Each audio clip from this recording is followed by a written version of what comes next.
Hello students, class 11th redox reactions अपचयोपचय अभिक्रियाएं। तो आज हम इस अध्याय में अपचयोपचय अभिक्रियाओं का अध्ययन करेंगे। अपचयोपचय अभिक्रियाएं क्या होती हैं? जैसा कि हम सभी जानते हैं कि वायुमंडल में लगभग 20% ऑक्सीजन गैस उपस्थित है। इसके कारण ही अनेक क्रियाएं होती हैं। हमारे घरेलू ईंधन का जलना, चाहे वो इंजनों के अंदर दहन हो रहा है उसका होना, धातुओं का निष्कर्षण हो, चाहे वो धातुओं का संक्षारण हो, या फिर हमारे श्वसन की प्रक्रिया हो, दहन हो, ये सारी प्रक्रियाएं ऑक्सीकरण अपचयन के अंतर्गत होती हैं। ऑक्सीकरण अपचयन, तो ऑक्सीकरण और अपचयन दोनों को मिला करके अपचयोपचय, उपचयन तथा अपचयन शब्द को मिला करके एक अपचयोपचय शब्द बनाया।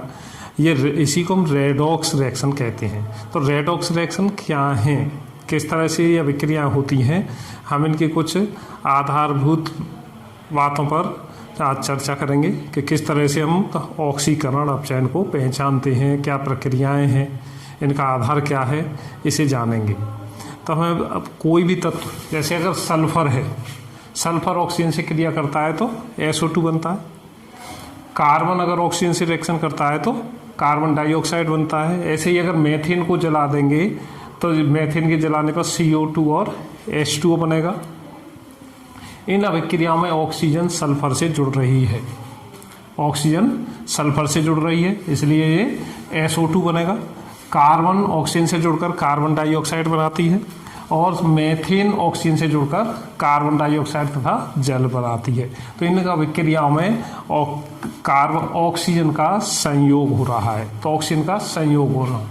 दूसरी इस अभिक्रिया पर अगर हम देखते हैं कि MgCl2 से रिएक्शन करता है तो MgCl2 बनता है, और Mg+F2 तो MgF2। तो विद्युत ऋणात्मक तत्व का जुड़ना, विद्युत ऋणात्मक तत्व का जुड़ना भी ऑक्सीकरण कहलाता है। इस अभिक्रिया में मेथेन वाली अभिक्रिया पर हम पुनः जाते हैं तो CH4 + 2O2 = CO2 + 2H2O। तो CH4 था हमारा, तो CH4 में H रिप्लेस हो गया है किससे? ऑक्सीजन से। तो हाइड्रोजन के स्थान पर हमारा ऑक्सीजन आ गया। तो हाइड्रोजन को प्रतिस्थापित किया है किसने? ऑक्सीजन से।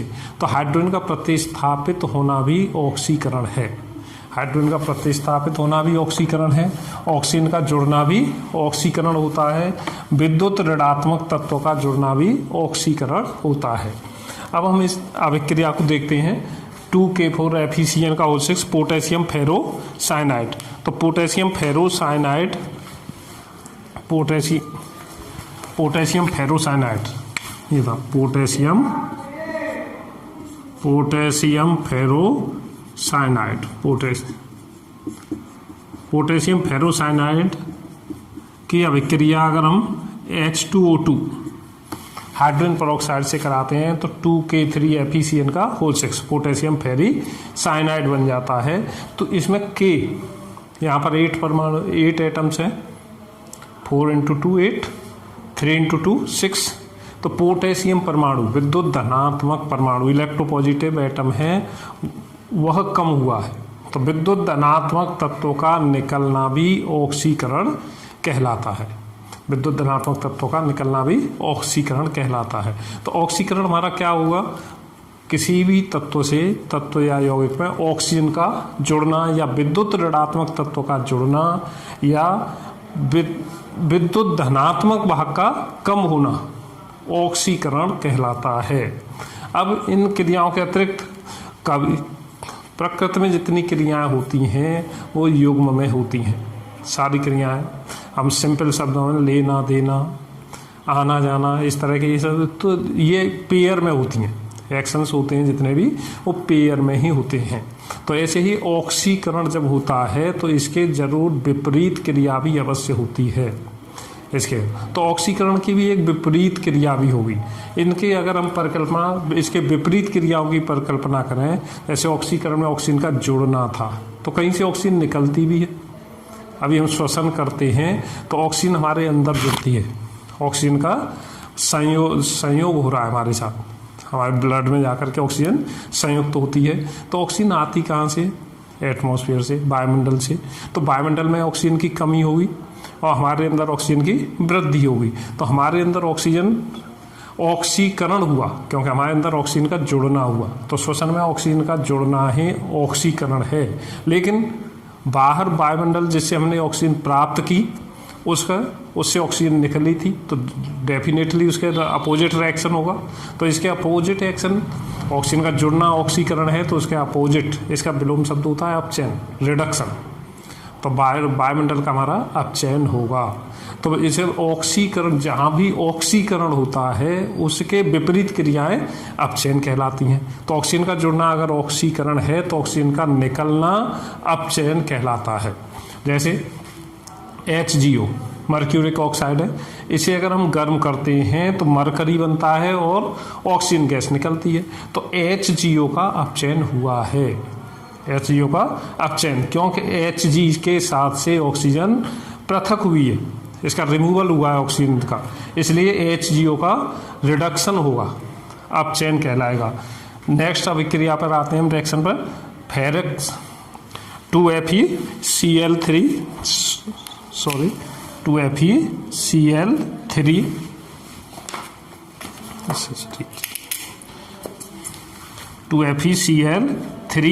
प्लस H2 इक्वल टू बना हुआ है 2FeCl2 प्लस 2HCl।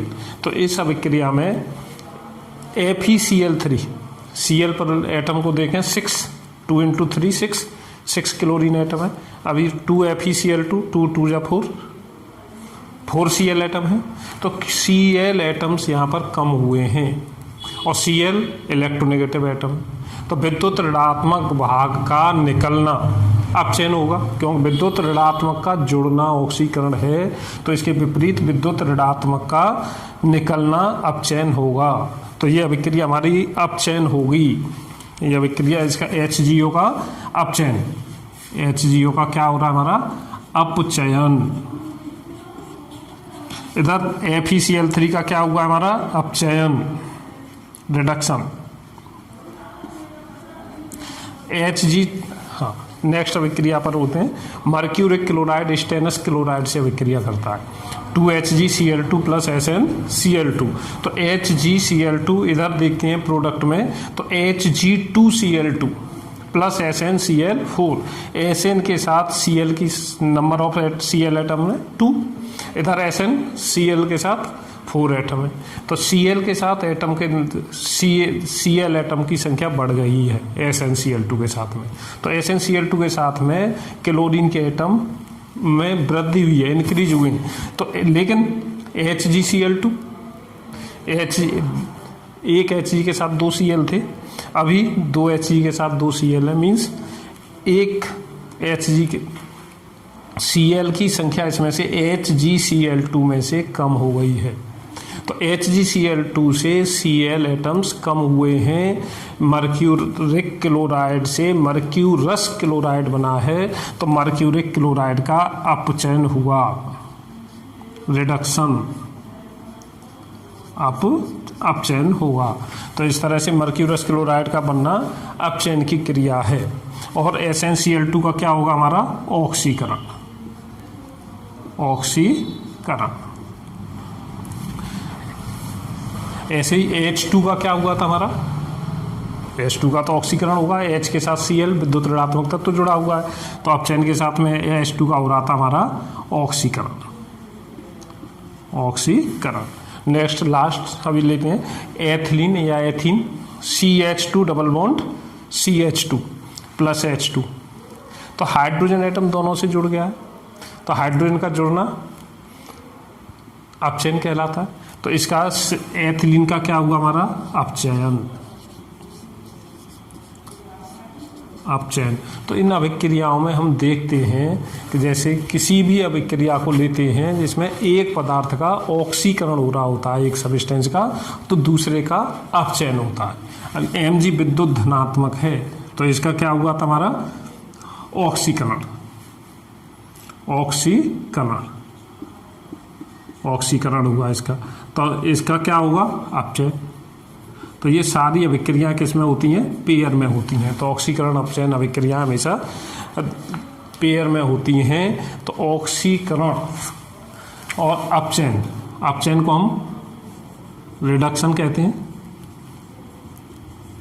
रिडक्शन, अपचयन, ऑक्सीकरण, ऑक्सीडेशन,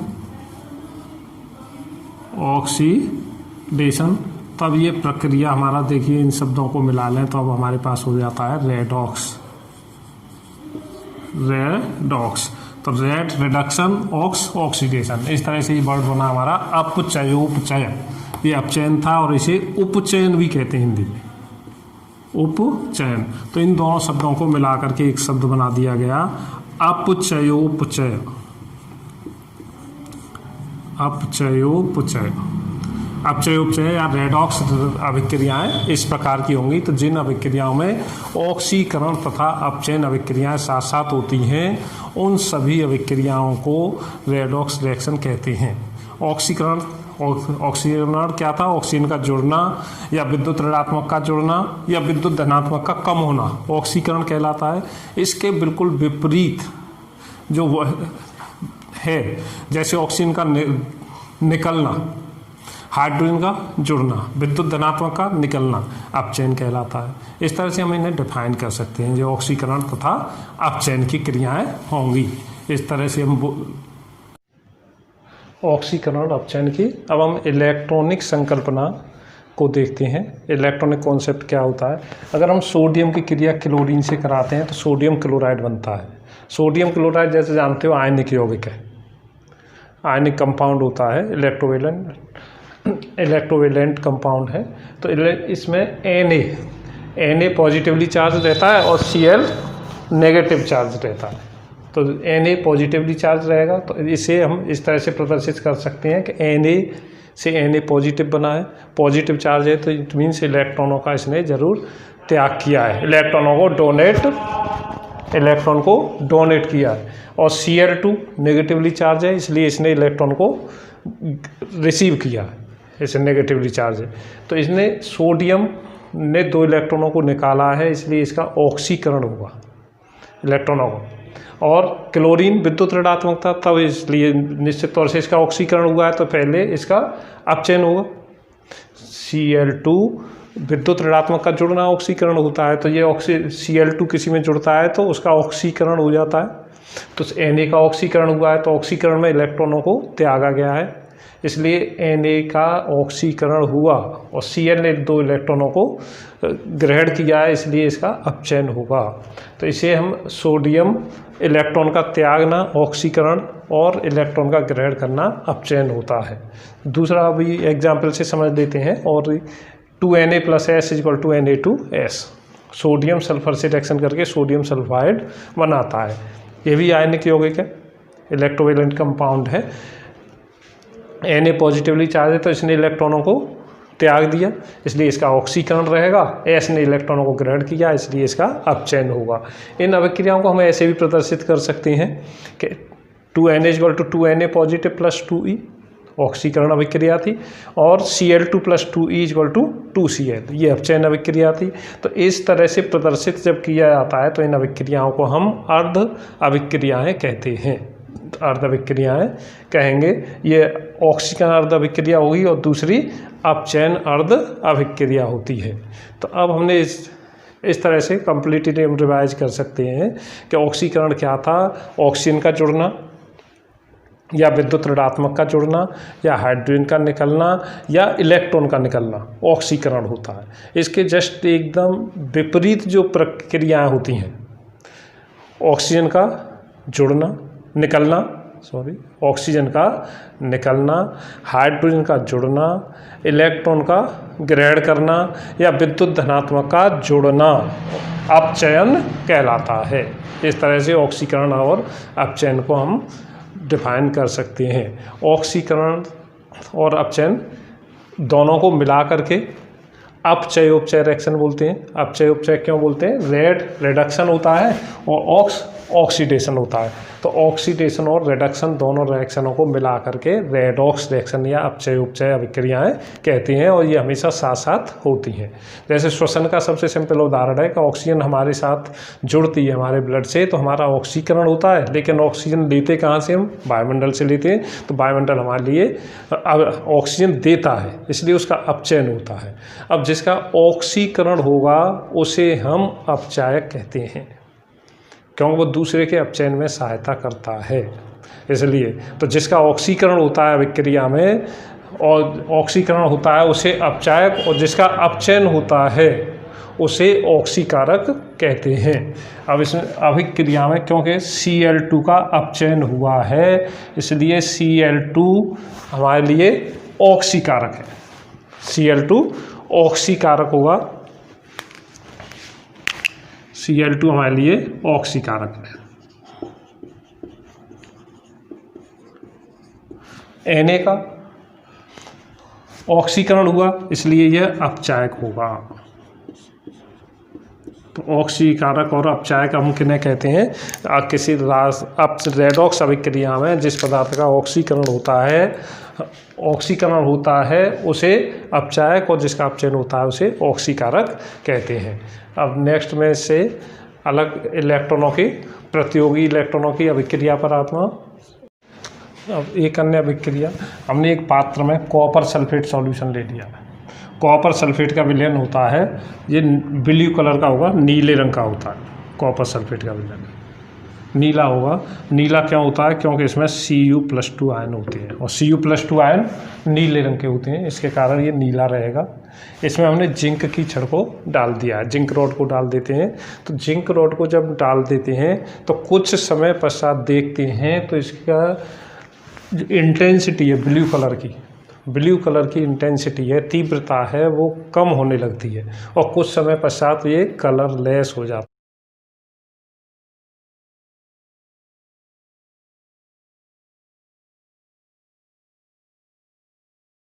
है। तो कलरलेस हो जाता है, तो इसका ब्लू कलर कहाँ लुप्त हो गया? ब्लू कलर कैसे लुप्त हो जाता है? तो इसका Cu डाई पॉजिटिव था, किसके कॉन्टैक्ट में था? जिंक के में, जिंक सॉलिड था। तो Cu+2 आयन थे इसमें से, और जिंक के ऊपर हमारा कॉपर एकत्रित हो जाता है, कॉपर जम जाता है। तो ये कॉपर का एकत्रित होना, जिंक की रॉड थी, इसके ऊपर हमारे कॉपर एकत्रित हो जाएगा, हमारे जम जाता है। तो कॉपर जम जाएगा और वो सॉल्यूशन है वो कलरलेस हो जाता है। तो इसमें बना हमारा Cu+Zn डाई पॉजिटिव। तो इसका अर्थ ये हुआ कि Cu डाई पॉजिटिव था। इसकी अगर हम अर्ध अभिक्रिया लिखते हैं तो Cu di positive +2E = Cu solid, और Zn सॉलिड था = Zn +2E।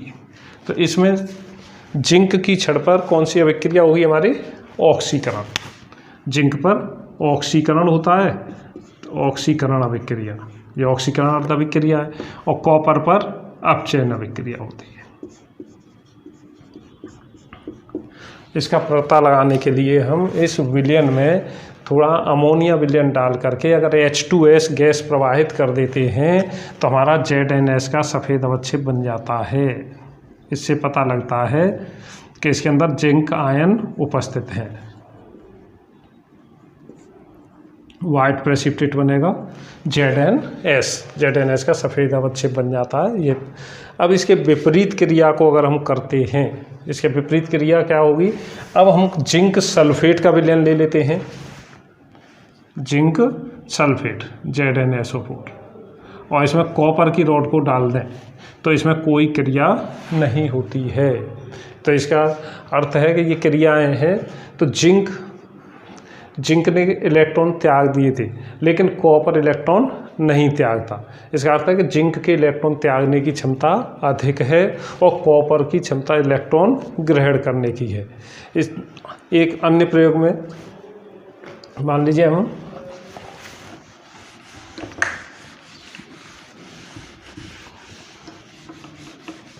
एक कॉपर की रॉड लें और कॉपर की रॉड को सिल्वर नाइट्रेट के विलयन में डाल देते हैं। Cu की रॉड थी और AgNO3 सॉल्यूशन है एक्वस। तो कुछ समय पश्चात ये हो जाएगा ब्लू कलर का हो जाता है, नीले रंग का हो जाता है। और नीला रंग जैसा कि अभी बताया गया था किसके कारण रहेगा, हमारा Cu डाइपॉजिटिव।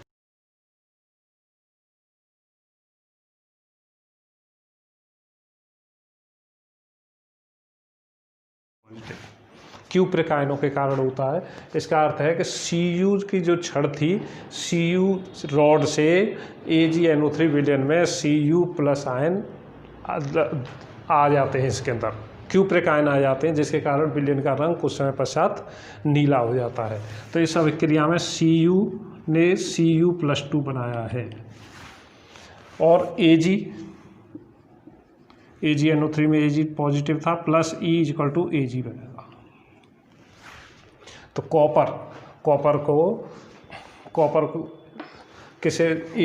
कॉपर किसे विस्थापित कर सकता है, Ag को उसके विलयन से विस्थापित कर देता है। इन तीन अभिक्रियाओं से हमने ये पता लगाया कि Zn की इलेक्ट्रॉन त्यागने की क्षमता कॉपर से देखें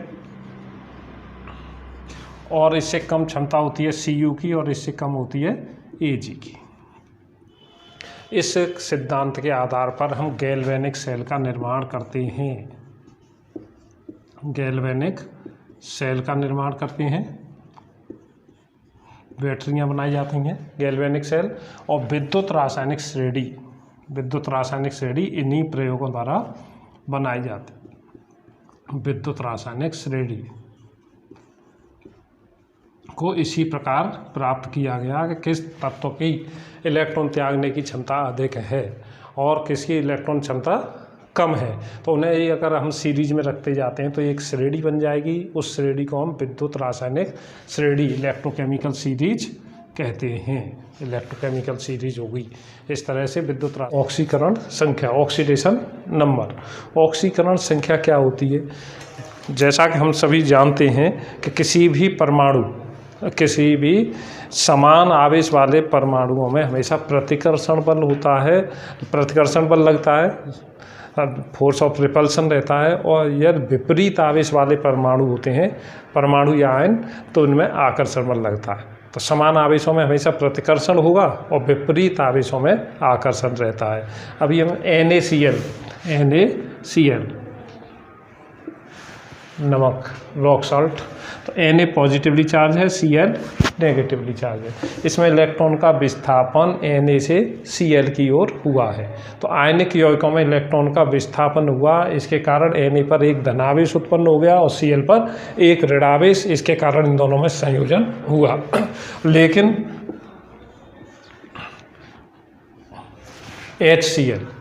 HCl में इलेक्ट्रॉन का विस्थापन नहीं हो, स्थानांतरण नहीं होता है। इसमें इलेक्ट्रॉन दोनों के मध्य में रहता है, तो दोनों के मध्य में से अधिक विद्युत ऋणात्मक तत्व की ओर विस्थापित हो जाता है और इस पर पार्शियल नेगेटिव और इस पर पार्शियल पॉजिटिव चार्ज उत्पन्न होगा। इसके कारण HCl आपस में कंबाइन हैं, जुड़े हुए हैं। तो ये NaCl और HCl इस तरह से किसी भी यौगिक में किसी परमाणु पर जो प्रत्यक्ष या अप्रत्यक्ष रूप से आवेश उपस्थित होता है, उस आवेश को हम ऑक्सीकरण संख्या कहते हैं। किसी यौगिक में या फिर किसी आयन पर, किसी परमाणु पर जितना आवेश उपस्थित होता है वो प्रत्यक्ष या अप्रत्यक्ष, उस आवेश को हम ऑक्सीकरण संख्या कहते हैं, ऑक्सीडेशन नंबर कहते हैं। इस ऑक्सीडेशन नंबर को कुछ स्वैच्छिक नियमों द्वारा निर्धारित किया जाता है। तो स्वैच्छिक नियमों से निर्धारित करने के लिए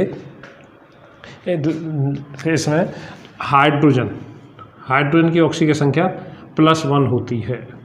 लेकिन धातु हाइड्राइड जैसे LiH, NaH, CaH2, इनमें हाइड्रोजन की ऑक्सीजन संख्या -1 होगी। हाइड्रोजन की ऑक्सीजन संख्या -1 होगी। क्षार धातु में Li, Na, K, RbCs, इन सब में ऑक्सीजन की संख्या +1 होगी, +1 ऑक्सीजन की संख्या लेती है। क्षारीय मृदा धातु Mg, Ca, Ba, इनकी ऑक्सीजन संख्या का मान +2 लिया जाता है। हेलोजनों, हेलोजन क्या थे? F, Cl, Br, I की ऑक्सीजन संख्या -1 होती है। F की ऑक्सीजन संख्या ऑलवेज -1 ही होगी, ये कभी पॉजिटिव ऑक्सीजन संख्या नहीं प्रदर्शित कर सकता। जबकि Cl, Br, I हैं तो जैसे Cl ऑक्सीजन के साथ उपस्थित है तो पॉजिटिव चार्ज होगा, ये पॉजिटिव धनात्मक ऑक्सीजन संख्या प्रदर्शित कर सकती हैं, लेकिन F हमेशा ही नेगेटिव रहता है। ऑक्सीजन की ऑक्सीजन संख्या में -2 लेते हैं, परंतु पेरोक्साइडों H2O2, BaO2, Na2O2 में ऑक्सीजन की ऑक्सीजन संख्या का मान -1 होता है। OF2 में इसका मान +2 और O2F2 में इसका मान +1 होता है। ये बहुत दुर्लभ तत्व है, तो कभी कभी प्रश्न ये पूछा जाता है ऑक्सीजन की अधिकतम ऑक्सीजन संख्या कितनी होती है और किस यौगिक में उपस्थित है, तो OF2 ऑक्सीजन डाइफ्लोराइड, क्योंकि सबसे अधिक विद्युत ऋणात्मक तत्व F होता है, तो ऑक्सीजन की ऑक्सीजन संख्या इस तरह से रहेगी। तो इन किसी भी यौगिक में समस्त ऑक्सीकरण संख्याओं का योग 0 के बराबर होगा, या फिर उस पर उपस्थित अगर वो आयन है तो उसमें उपस्थित आवेशों के योग के बराबर होता है। अगर जैसे PO4 ट्राई नेगेटिव, इसकी ऑक्सीजन संख्या हम -3 लेंगे। SO4 डाई नेगेटिव होता है तो ऑक्सीडेशन नंबर इसका -2 होगा। CN -1 ऑक्सीजन संख्या -1 होगी। NO3 ऑक्सीजन संख्या -1 होगी। इसके लिए CO पर कोई चार्ज नहीं होता तो ऑक्सीडेशन नंबर इसका 0 होगा। किसी भी परमाणु पर किसी भी यौगिक पे में उपस्थित सभी तत्वों की ऑक्सीजन संख्याओं का योग उनके बीजगणितीय योग के बराबर होता है। जैसे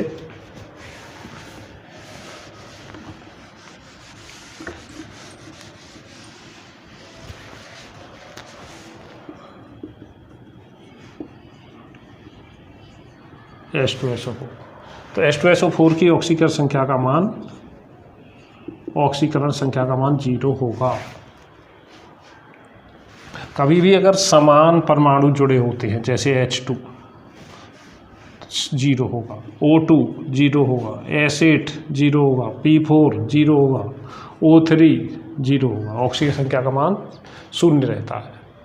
समान प्रकार के परमाणु, अगर विभिन्न प्रकार के परमाणु जुड़े होते हैं तब उसमें ऑक्सीजन संख्या उत्पन्न होती है। समान तत्वों की ऑक्सीजन संख्या मान भी 0 होता है।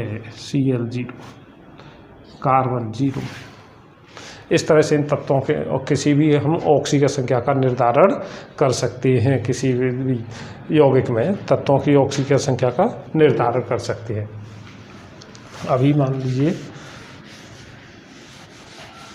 मैं कुछ एग्जाम्पल्स लेता हूँ। तो H2SO4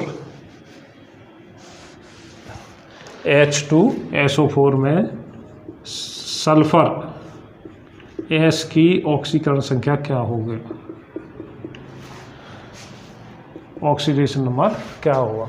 तो इसमें H2SO4 में तो हमने माना कि H2SO4 की ऑक्सीजन संख्या X है।